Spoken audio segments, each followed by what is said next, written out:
शरीर पर कोई बुरा असर नहीं हुआ था। हाँ, लेकिन उस दवाई के असर से किसी भी इंसान का अपने ऊपर से कंट्रोल हट जाता है।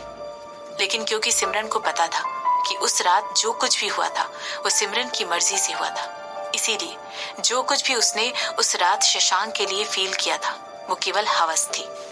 हालांकि अगर प्रेजेंट की बात करें तो सिमरन को रियलाइज हुआ कि उस समय उसने जो भी कंक्लूजन निकाला था वो गलत था।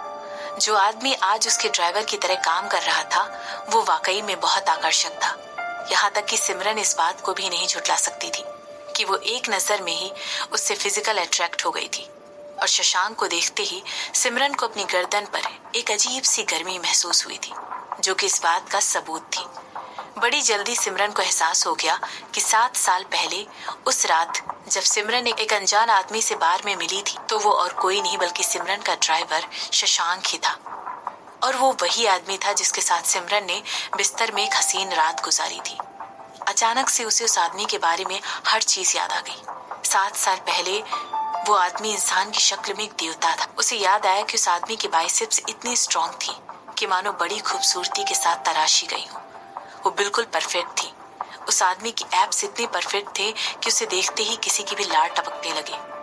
और उसका विशालकाय सीना, ये सब सोचते हुए सिमरन के गाल शर्म से लाल हो गए थे और उसे इस बात पर गुस्सा आ रहा था। हालांकि उसने 7 साल पहले हुई घटना के लिए शशांक को कभी भी जिम्मेदार नहीं ठहराया, लेकिन सिमरन को आज तक इस बात पर विश्वास नहीं हो रहा था कि वो एक एस्कॉर्ट के लिए इतनी वहशी हो गई थी। वो एक एस्कॉर्ट था, ये उसका रोज का काम है।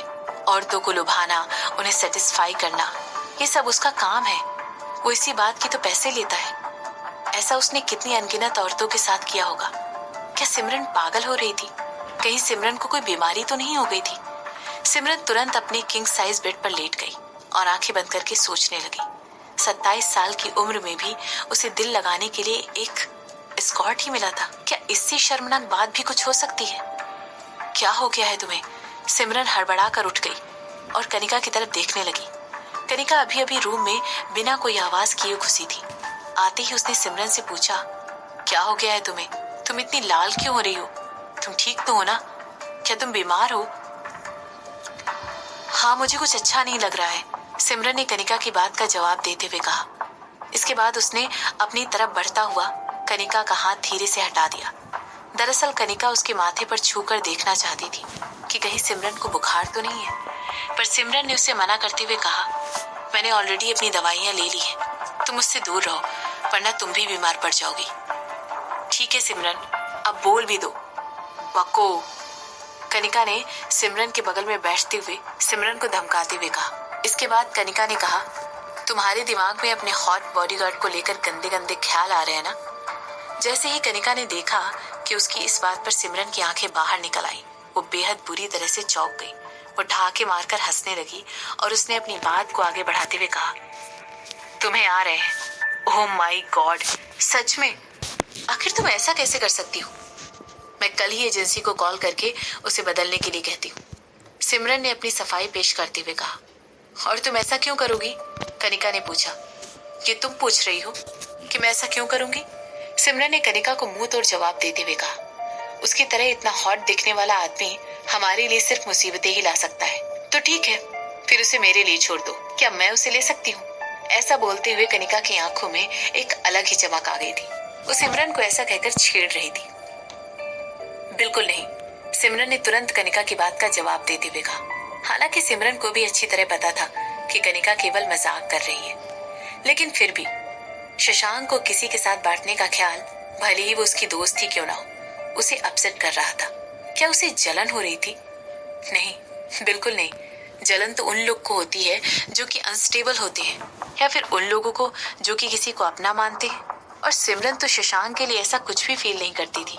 वो सिर्फ एक स्कॉट था। तुम्हें ये सब कैसे पता? कनिका ने सिमरन से पूछा।